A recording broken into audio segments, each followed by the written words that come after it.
Hey guys, Stylosa from UKUTL.com, and this is another match from the UKUTL. We've got Fruit Dealer versus Pyjamas. Now, Pyjamas has spawned in the 12 o'clock, the fancy 1 o'clock position. In the north he's spawned, that's what I'm trying to get across to you. He's the Red Terran, and Pyjamas is from the University of York. So that means that down the bottom we've got Fruit Dealer, who I guess he likes Fruit Dealer. He's playing Zerg and everything. You gotta love his work. I think Kirioth loves his work. Slightly. Ever so slightly. Well, Fruit Dealer's from Oxford then by default. If one's from York and it's a game between Oxford and York, surely the other one is from Oxford. Clever lad I am. Maybe I should have gone to Oxford. I need to stop blabbing about Oxford, but whatever. And this is a Group E game as well. If you want to check out the latest standings and the team information, we'll stick the links in the description of this. Save me blabbing links across the cast. I'll just be here forever. When really the only link I want to be blabbing is www.unitlost.com. And I think Kirioth wants to speak a few choice words about our illustrious sponsor. Yeah, the other link that we'd like you to go to is cynicalbrit.com. The inestimable Mr. Biscuit has sponsored this tournament. What does that word even mean? It was frightening last time we heard it. This time it's just strange. You love it. I'd tell you what, you should have gone to Oxford, and then you'd find out. He says, as he realises he can't remember what it means himself. Anyway, we'll just gloss over that. Sounds good. That's all that matters. So we've got long distance spawns. Now this is probably one of the longest maps really for ground distance anyway. It does make for the way you have to run through the middle of the map. I'll do my best. I'll do my best not to select the bloody wolf statue this time as well. All the time. That's bordering on tradition. That you got to select the wolf statue. Fruit Dealer slapped down his hatchery, which you would expect of a filthy Zerg player type chap. 14 hatchery, I suppose it would have been. Yeah. We've got double Brax though off Pyjamas. It looks like he's going to be wanting to put on some early pressure. He knows the player's Zerg. I don't know if he knows Fruit Dealer. You know, if he's played any games against him or whatnot.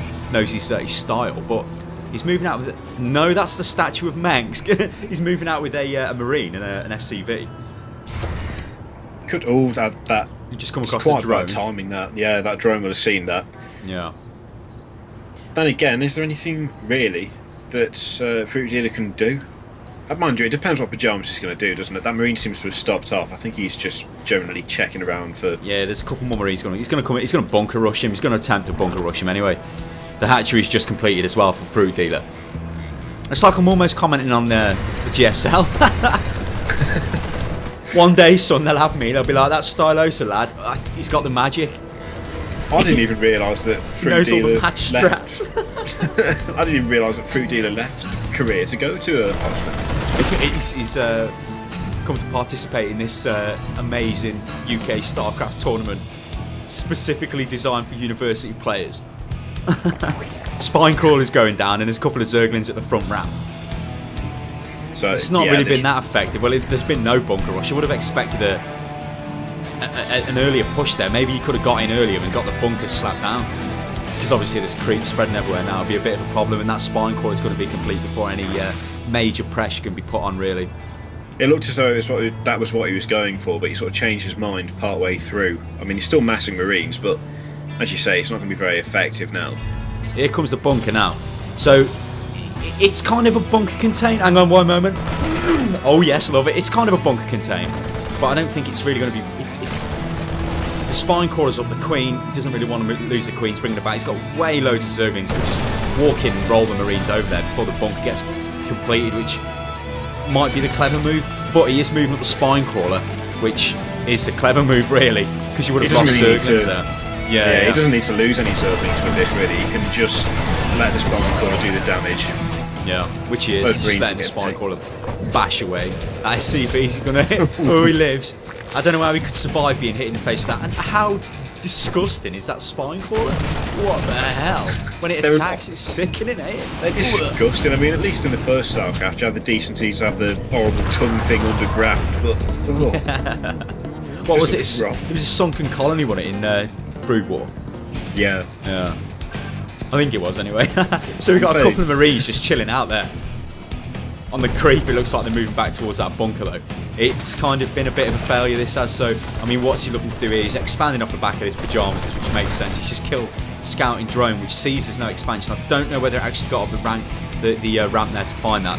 A couple more barracks are going down. Double gas is coming online, so he's looking in a pretty decent position. Pyjamas is, even though this rush is not, well, this early attack has not really been that devastating. He's about to lose all their marines there. I think he was trying to get around the back, maybe kill a few drones. Didn't work out for him though, he just got binned. Now he's a mess on that filthy creep.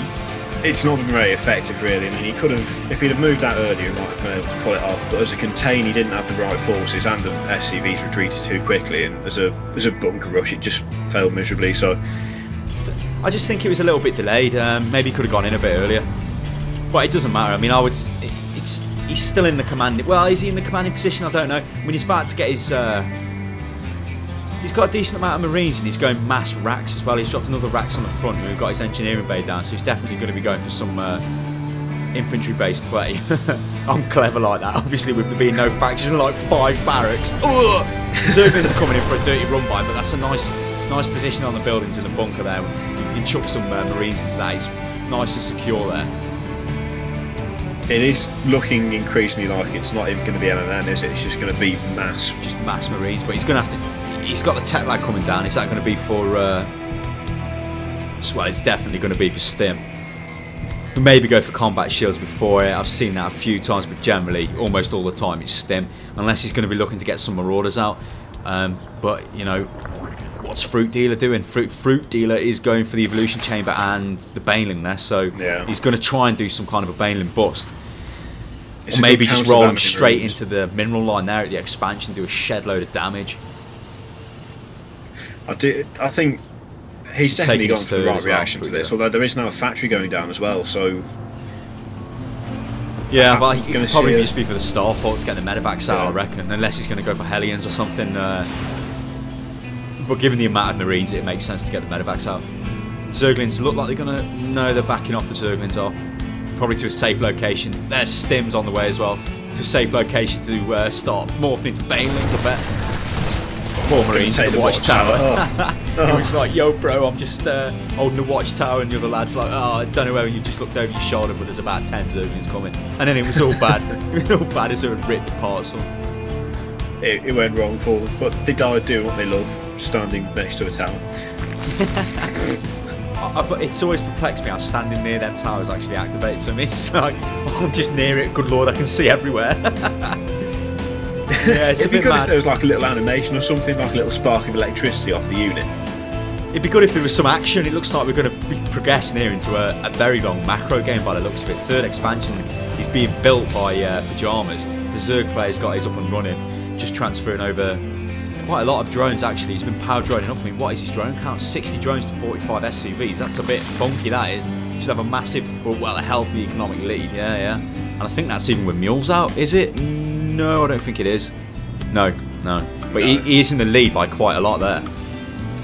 He's got, well, not only has he got his expansion, it's just finished, and he's already got drones on it, in fact, but he's got a second, well, a fourth hatchery going down just outside his natural, so it looks like he's settling down to produce a shed load of units, basically.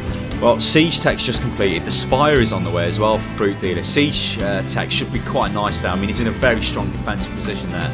If Banelings or whatever, you know, try and do some kind of a crazy drive-by, run-by, roll-by, bombing attack, they'll just get torn apart by that. He is going to have to be careful with those siege tanks, though, when he starts moving them out, because with the Spire being nearly completed, there's going to be mutalisks all over it. Yeah, he has got a missile turret. Well, he's got 2 missile turrets down round his main. He's just fended off a Overlord. A couple of Marines are coming around to finish that Overlord off. I don't think he's going to escape. Definitely not. Now they've stimmed. Away he goes to the abyss below. Well, what is down there? Some kind of miniature skyscraper and a blimp? Crazy. So his army does consist of a ton of Marines. I mean, well, looking at the units tab again, he's got 52 Marines. He's got more Marines and he's got SCVs. I'm absolutely loving it. I'd like to know where Combat Shield is. Love it. Absolutely love it. He heard me and he responded. He's taking the 4th as well now, Fruit Dealer is. So Fruit Dealer, he's getting some pretty healthy map control on the way, although there is all of Pyjama's army's moving out now. I think I just heard the Baneling morph sound as well. Did I? Yeah, I think you I think I did, yeah. There's a ton of Banelings there. Sickening sound that it is. So, this is going to come down to where the Banelings, the Banelings need to get in and cause as much damage as possible. If the Marines are spread properly, though, it could be quite bad. The Mutalisks are up in the air as well, so they could cause a bit of harassment. Maybe coming round the back and take out the siege tanks, maybe, if they're left behind. It's all going to come down to how he's going to press this attack, though. I mean, how's he going to set himself up? He's slowly stepping his siege tanks in, which is the right thing to be doing instead of just all sieging them all together. Is he going to lose this expansion, his third? Well, his second expansion, his third hatchery. It looks like he's definitely lost that. Yeah, it's not looking good for that. Although Fruit Dealer is being wise there, he's not going in because he knows that that would basically result in massive losses for something that he can get back quite easily at this point. It looks like is he going to counter-attack there? He's moved Zerglings around the back. Maybe he's going to morph them into Banelings and try and roll them in through the back. No, he's actually just leaving them as Zerglings. And he has got a ton of... well, he hasn't got a ton. He's got 9 Mutalisks there, which are just waiting to pounce on.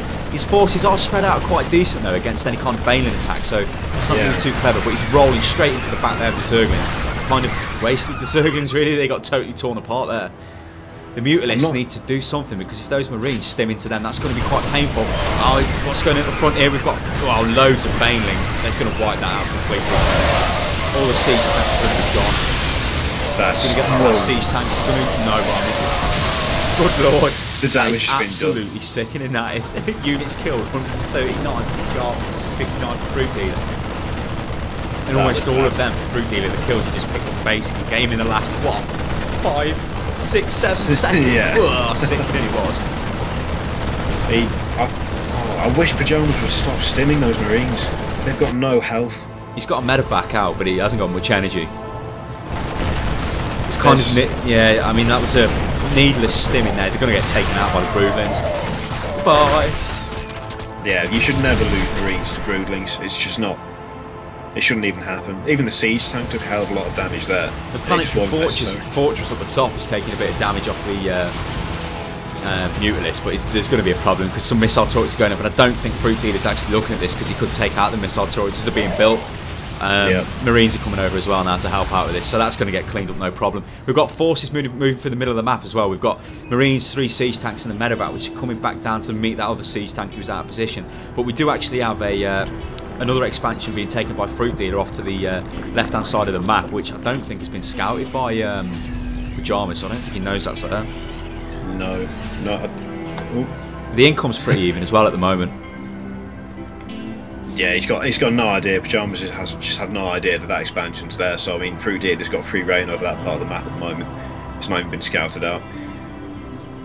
There's a lot of Mutalisks being produced for Fruit Dealer. 12. There's a bit of strange mining going on there. I think he sent the drones over to rally on the minerals a bit too early, and they're coming back to the main hatchery. Well, the nearest hatchery anyway, before that other one was built. Bad times. The army values they're kind of fairly equal, I would say. I mean, there is a gas and mineral difference, but the Mutalisks, they should really be. I mean, what the missile turret situation in the main base is only 2 missile turrets really. The Mutalisks could just go straight in there and take them out and do loads of damage to that main mineral line and take out tons of SCVs.